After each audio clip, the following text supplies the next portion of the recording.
Uh, First question, how many of you heard about AWS? Great, great. How many of you have heard about serverless? Amazing, amazing. Have you ever built an application in serverless? Okay, that's good, that's good. Okay, in order to present this today, I brought a friend with me. This is Jole. Jole is my friend who actually is a team lead in his company. He usually worked with the mid-size applications and mostly Java monoliths. He likes his job, he likes his boss. Sometimes he develops, sometimes he deploys a solution that doesn't work on production, but what the hell, I mean, things happen, what can you do? Okay, but one day, boss came to him and said, we need to build an application. And Jole doesn't have a problem with that. He accepts the challenge. But this time, it needs to be scalable, reliable, and secure, and it needs to work with the legacy application that they already have, and it needs to be done for tomorrow. Yep. And of course, Jole is worried. He never built these things before, so how the hell he will know now? So, good boss has always a solution for him. And he brought the best consultant in the field.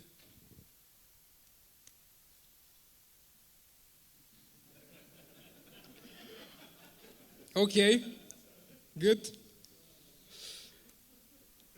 Of course, Jole doesn't know anything about the cloud. He doesn't know anything about Kubernetes. So he had to learn that. But there is no time. So he spent a few days into learning everything about cloud, everything about Kubernetes, but it doesn't work.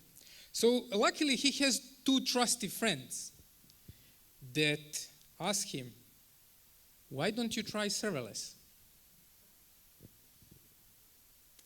So today's topic will be about serverless, but not just the serverless, because you can read a lot about that on Google, but it's more about moving legacy application to serverless. So, but before we start, let me tell you a few things about myself. So I'm Marin Radjenovic, and I am from Budva, I'm from here. So I'm working as a senior cloud architect at Cloud Center of Excellence team at Crayon Global. Also, I'm co-leading Well Architect review team at Crayon. Overall, I'm 18 years in software development. I'm working with serverless from 2016. Also, I'm AWS user group leader in Montenegro and AWS community builder for serverless. I'm 7 times certified, and you can follow me on Twitter, and you can check my articles on Medium. I have written a bunch of them, so you can check them. But let's talk about serverless. So why do we care about serverless? What's so good about serverless? I'm sure that most of you have a phone with you right now that is connected to internet. But do you really care how your phone is connected to internet? It goes over some access point, and that access point goes to some router, and it's connected via LAN or via optics. Who cares? What you care is that your phone has internet. And that's the most important thing to you. Exactly the same thing applies for serverless. You want your application to work. You don't need to care about the hardware that it's underneath. If you have 1 customer today, cool. If you have 1,000 customers tomorrow, perfectly. Your application needs to deliver. That's what we care about. Also, somebody of you will say, okay, serverless is a function as a service. Yes, that's true. But not just that. It's actually a bunch of services that are serverless on AWS. So you have services for security, storage, analytics, machine learning, and so on. It is executed when requested, and you pay exactly amount of time that is that thing is working in the cloud. So you don't pay more. You pay what you used. So from a developer perspective, what you care about is features. You want to code features, new features. You want to deliver what your customer will use. You don't want to be buried into operational tasks. And from entrepreneurial perspective, you don't need to think about the operational costs and operational maintenance that you have to do with on-prem machines. You want to focus to grow your business because that's what your customers are paying you for. And really, is it worth moving to serverless? First of all, when you remove that operational tasks every day, you have much more time to market. You have much more time for development. So time to market is decreased. Also, serverless scales pretty much virtually unlimited and immediately. So if you have one customer today, you can have thousands of customers tomorrow. It doesn't care. Your application will work. When it comes to the cost, somebody would say, well, on EC2 instance, I spent, let's say, much less money than I would spend on serverless. True, but you're forgetting that total cost of ownership that you're paying when you're running your environment, when you're running or on EC2 instances or on premise. So also, when you have such services, let's say if you have, let's say, image recognition service on AWS, you can just use that service and basically innovate your application quicker. So that's basically something that you should consider when you would like to use serverless. And that really sounds great, but they're already fine with their technology. Somebody would say, you know, our technology works well. I mean, why do we need to change? Well, when you're having a legacy application, and everybody who has a legacy application and needs to work with it, it's very hard to innovate. And sometimes deployments are very risky. You have, you know, a bunch of people to make a procedures how you're going to deploy that on production, and that may last even weeks. And who knows how much time will you spend to deploy that? And of course, when you have so much operational costs, your stuff is getting expensive. So your support is getting expensive at the end. And then when you have a legacy application, keeping the stuff is very difficult. So you have something that nobody uses anymore, you know, it's very hard to keep the stuff, to work with this thing. And also attracting new talents. When your people are leaving, you need to attract new talents. And how are you going to attract new talents if your legacy application is let's say, very old? And then finally, when you have a legacy application that has grown a technical depth, at some point it's going to kill you. So you have to switch. You have to do something about that. And yes, it's definitely time to change. And somebody say there is no time nor money. But you know what? When time is for change, you really have to think about this, changes. And that's why there are some migration strategies. Okay, so have you ever heard about pets and kettle terminology in DevOps? That's yeah, okay. So back in time where you had on-prem machines, you were having machines which have their names like Greek gods. For example, you have Athena, you have Zeus, you have I don't know, Hera, and you exactly know what Athena serves for, what Zeus serves for, what Hera serves for, and you exactly know how to treat all of them. In the period of virtualization, you started not to care about that. So you name them server 1, server 2, server 3, whatever server, and you discard them when you don't need them, and you basically instantiate them when you need them. But there is still that operational cost that is kind of following you. At some point, you need to basically switch to something which will carry your infrastructure so that you don't need to pay anymore your infrastructure. And I kind of see this as a steak. So serverless is like a steak. It's done product for infrastructure where you can deploy your app and work with it. And now I would like to translate that into unmanaged, managed, and serverless services. So this is not really an analogy, original analogy of pets and cattle, but I kind of put it in a different perspective here. So we have unmanaged services. That's like an instance on AWS. So when you deploy something on AWS, on EC2 instance by yourself, like MySQL, then basically you have all these tasks and maintenance to work with again. So basically you just carry that from on-premise into the cloud, and that's pretty much it. But when you move to RDS, and RDS is a relational database service on AWS, you basically remove those administrative tasks and maintenance, but you still inherited this scalability problem, and you still have to pick the instance on RDS. But when you move on serverless and you start using DynamoDB or Aurora Serverless, then you don't care about scalability anymore. Basically, it scales for you.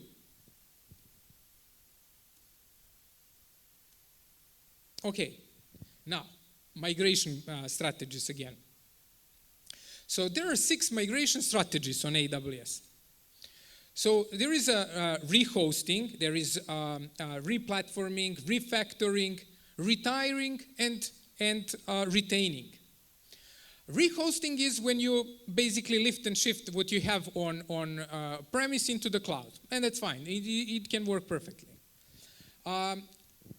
Replatforming is when you have MySQL on your premise and you bring it and pack it so that it works on RDS.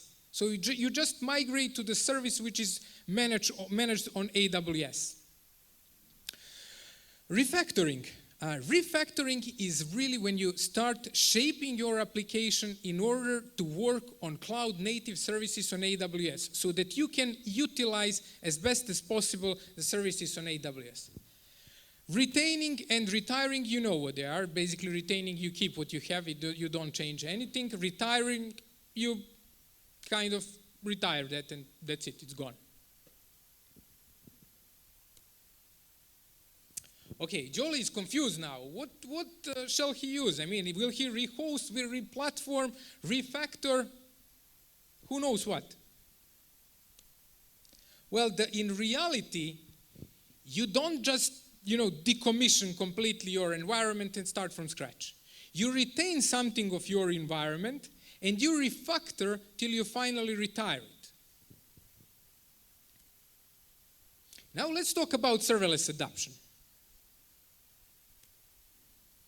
So there are 3 patterns of serverless adoption. One is leapfrog. Leapfrog is when you decide to basically jump into service immediately. You start refactoring everything immediately, and when it's ready, you deploy. Cool, that's nice, but difficult.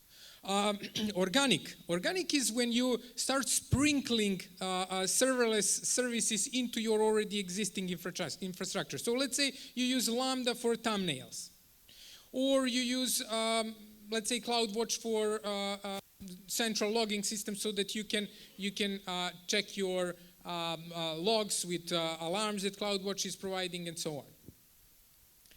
But Strangler pattern is when you actually try to move your legacy application into serverless. So that's Strangler pattern is based on the Strangler trees, which are growing and basically growing these vines which connect to earth, and at the end this biomass of the tree just vanishes, from inside. So the same thing is here. So you're basically creating this legacy application. You're creating serverless application parts which are slowly taking over the parts of your already existing infrastructure. Okay, I personally, before this Strangler pattern came into serverless world, I kind of called that divide and conquer. So basically you have this on-prem application which you need to decompose in some way or another. So basically you're decomposing into the smaller parts, into the logical units, that you, where you, first you have to identify them, and then you need to identify their needs, their scalability needs, their required capacity, and based on that, you design those modules. When you design them, you develop them and test them, then deploy them, and when you deploy them, you retire that part on the legacy application. And then in the circle. So basically, in circle, you're going to the next module, and next till you completely retire your legacy application. And this sounds like a plan to Jolly. Of course, you're going to have some people which are going to say, oh, that's never going to work. But let's go through some case studies quickly. Okay, so this is basically reactive architecture created out of the legacy application. So we had a legacy database where we built an agent that was listening to transactional logs from the database, and we created we streamed the events into the event bridge. And basically we could fan out all those events and spread to the newly built applications. Okay, this is silent migration of data. Silent migration of data is when you have a legacy application and you want to consume the data from that legacy application, but just once. So basically, you over your clients, you request some data. With your Lambda, you check if that application, if that data exists on DynamoDB. If it doesn't, you check if it exists on application or legacy application, and then return back the result and store it into DynamoDB. And when next time you request the same thing, you're gonna have it already. This is the same thing, but with Cognito. Cognito is an authentication service on AWS. So it already has this built-in trigger, which is going to ask the legacy database in order to check for the user. So next time when you request that data, it's going to be in your user pool of Cognito, and it's going to authenticate over Cognito, not over legacy application. This is pretty much repacking. You have a service which is working in SOAP, you have a service that is working in JSON, you use API Gateway, which has this WTL that can do a certain repacking of your messages, and basically it's gonna convert them into the language you desire. In this case, that's a JSON. Okay, this is basically a bit complex architecture, but I'll try to explain quickly. So basically we had a task to build email campaign tool. And that email campaign tool had to work with already existing CMS and already existing CRM database that is holding the user accounts. And basically we had to connect with CMS in order to get the content that email marketeer wants to publish, and basically work over this cloud, this serverless architecture to basically pack and create the campaign out of it, monitor it, and then finally send it to the end customer. But you can read about this is a bit complex, and you can read that on the Medium. There is controllable scaling in serverless Big Bang. And you can check this architecture in details. Okay, here we kind of had to retain this legacy CMS, and also there was a third-party service that was providing subscription events, and legacy application was connected to that subscription service, and we had to basically do a U-turn and create a new webhook URL that's going to be on our serverless architecture, and through there we could again fan out the events that are coming from that subscription service and return back the same subscription event that was originally sent by subscription service. Okay, but are there any drawbacks in serverless? Well, yes, there are. Bad and ugly. Vendor lock-in. I think everybody who ever thought about serverless heard about vendor lock-in. And I will read what is on Wikipedia about that. So, in economics, vendor lock-in, also known as a proprietary lock-in or customer lock-in, makes a customer dependent on a vendor for products and services, unable to use another vendor without substantial switching cost. Another one. Using cloud-native services, your application becomes dependent on a certain provider. Switching to other cloud provider would require substantial cost. Okay. Vendor locked in is basically a switching cost. So if switching cost is everywhere. If you start using one language and then you go to another language, well, that's a switching cost, right? If you use one tool, then switch to another tool, it's a switching cost. So there is always some kind of switching cost. Is serverless expensive? Somebody would say, yeah, it's very expensive. I have tested EC2 instance. I have tested the minimal EC2 instance. I have tested serverless. Serverless is way, way, way more expensive. Yes, it is if you wait in serverless. So waiting in serverless is expensive. If you need to wait in serverless, try some orchestrational tools like step functions. And also do not max out your parameters. You optimize your lambdas. Optimize in the way that you exactly know how much memory you need. Don't max them out if you don't need it. And in case you have a long-running processes, check again step functions or use a container. There is a AWS Fargate, which is a serverless container a service.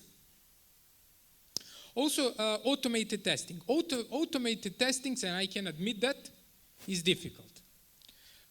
Testing in general on serverless is difficult. It's still necessary, but it's difficult. Then there is a hexagonal architecture. When you build your lambdas, your modules in a hexagonal architecture, you're going to be able to test them more quicker. I'm not going to get deep into the hexagonal architecture, but just remember it to check out if you never met this.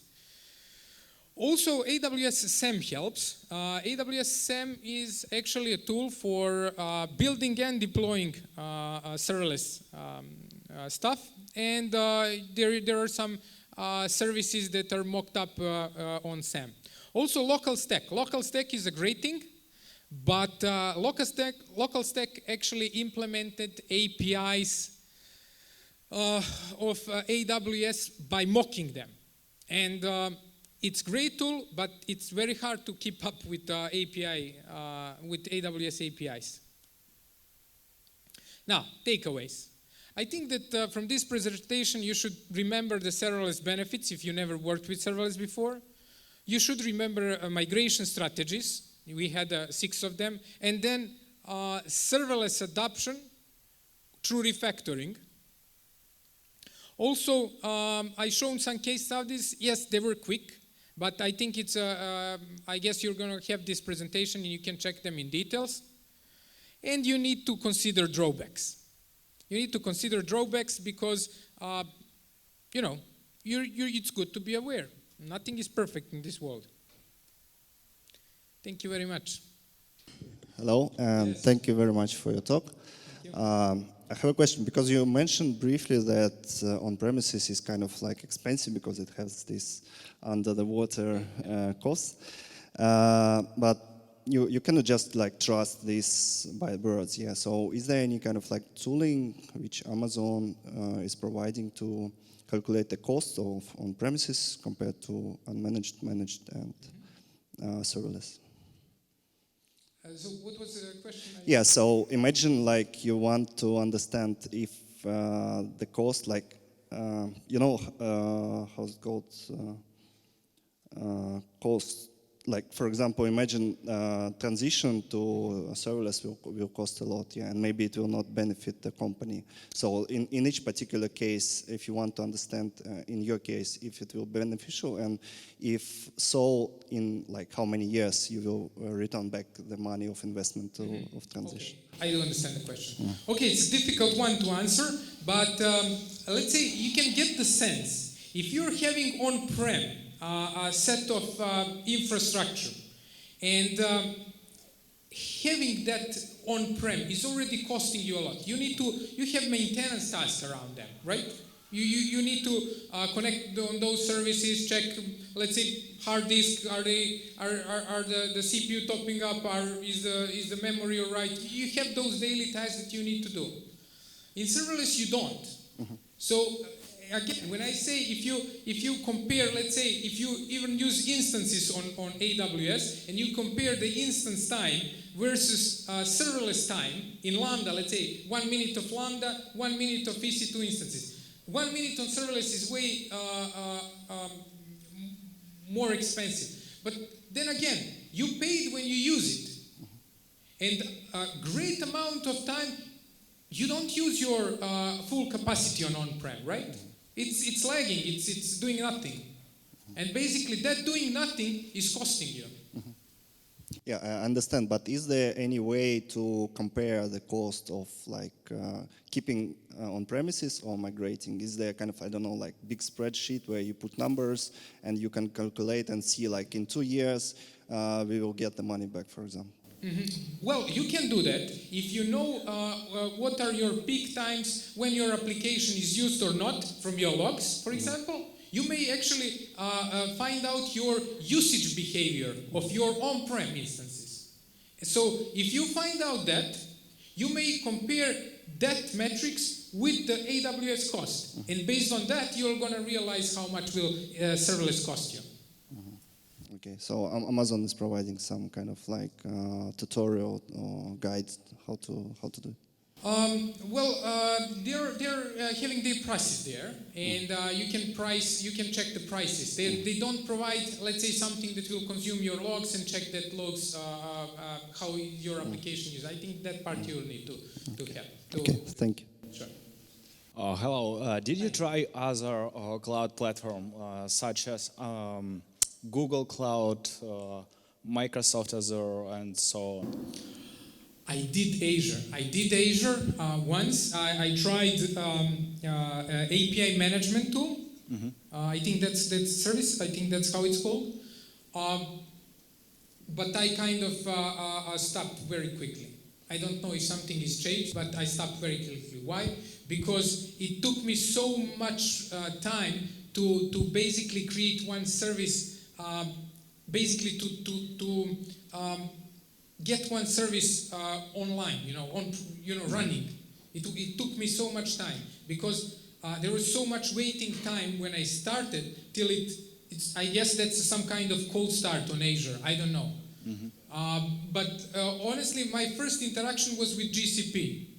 Before, I didn't try serverless. I hooked up on the service called, I forgot the name, Google App Engine, right? Yeah.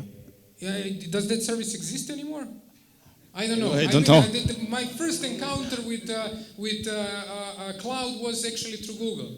And when I found out that I had to completely change my architecture in order that to work, I didn't like it because it wasn't advertised like that. Now I know that serverless, I need to build something that is serverless, so I'm aware.